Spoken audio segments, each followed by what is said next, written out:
right, on the policy front with this administration, let me ask you as well, other news today. The Treasury Secretary sending a letter to congressional leader, Senate Majority Leader Reid, also to members of Congress. My understanding is you just spoke with him on the telephone about the debt ceiling vote, warning of catastrophic consequences if this Congress doesn't lift the debt ceiling by the end of March. Are we going to avoid a showdown here?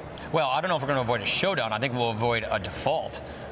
We don't want to just rubber stamp big government. We want to make sure that we can extract some serious fiscal controls, some spending cuts and some spending controls as this is dealt with. I'm not going to dispute the ramifications or the consequences that he laid out in his letter. I would dispute the claims of fiscal responsibility that he put in this letter as to the track record of the Obama administration. They just put $4 trillion on top of our debt. They just created 2 new open-ended entitlements in the last 2 years. They just increased domestic discretionary spending by 24% and then 84% with the stimulus package. So they turned on a spending spree, and now the bill is coming due and we're hitting the debt ceiling. So let's call it for what it is, but those ramifications, those consequences of piercing the debt ceiling or defaulting are serious. Nobody wants to dispute that. But we want to turn this fiscal ship in the right direction and not just rubber stamp all this bad fiscal policy we've had. Did you offer to the Treasury Secretary what it is you want to see that would have to be combined We're not at that stage yet. It's still too early to talk about that stuff. We're looking at different ideas and options and looking at what are the things we want to see in conjunction with this. But I just want to tell you, we want to see spending cut. We want to see real spending controls to start focusing on the real problem we have here, and the problem is spending. And let me ask you about that, because you've started today with the move today in the House to cut the House budget itself by 5%. That's right. $35 million. Some would say that's symbolic, but that's real money. But it's important symbolism. Cutting our own budgets by 5%, starting with us first, we think helps give us the moral authority to do this. And by the way, we also said we would do this, and we think it's really important.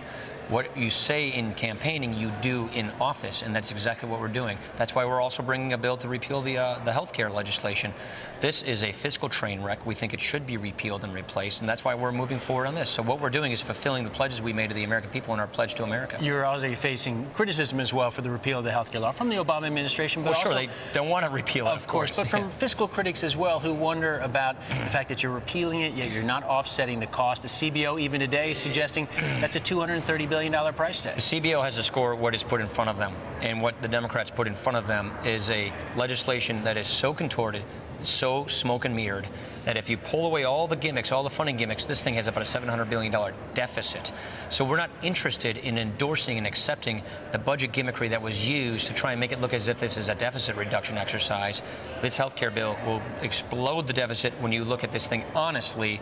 And if you do that, as the CBO has told us, it does lead to a deficit if you take away all these gimmicks. Beyond this $35 million in cuts to just the House budget here. That's just the beginning. Just the beginning. $100 billion over the next calendar year. You know, their budget analysts who say this is not feasible, this is fiction, and this is, again, symbolism on your all's part that's going nowhere. How do you respond We to spend that? nearly $4 trillion a year in our federal budget, and to suggest that we can't cut that kind of spending is just ridiculous, I think.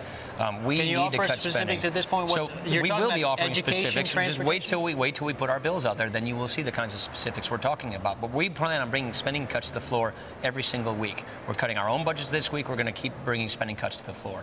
We want to focus. See, the problem is Washington has been biased in favor of raising taxes and raising spending. We want to reverse that bias in toward cutting spending. We had the Secretary of Defense outlining today defense cuts. What's your own view on the likelihood that the defense budget Absolutely, is going to be cut as opposed to grow? Nothing should be off the table. All of the discretionary spending should be on the table. Some people, I would argue, want to take defense too far and try and budget for a peace dividend, but we're not in peaceful times.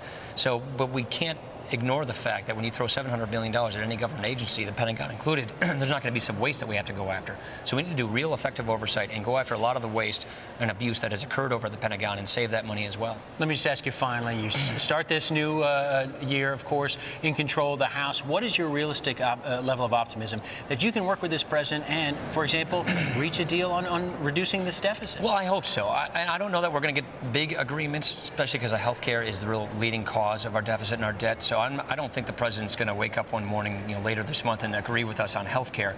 But hopefully on some other things he'll agree with us. Hopefully the president will move toward the middle from where he has been and work with us to cut and control some spending in some other areas of government to try and get this deficit at least beginning to head in the right direction. At the end of the day, though, healthcare is the big issue, and that's going to be the big budget buster. That's going to be what explodes the debt, and we got to deal with that. All right, Congressman Paul Ryan, Chairman of the House Budget Committee. Peter. Appreciate it very much.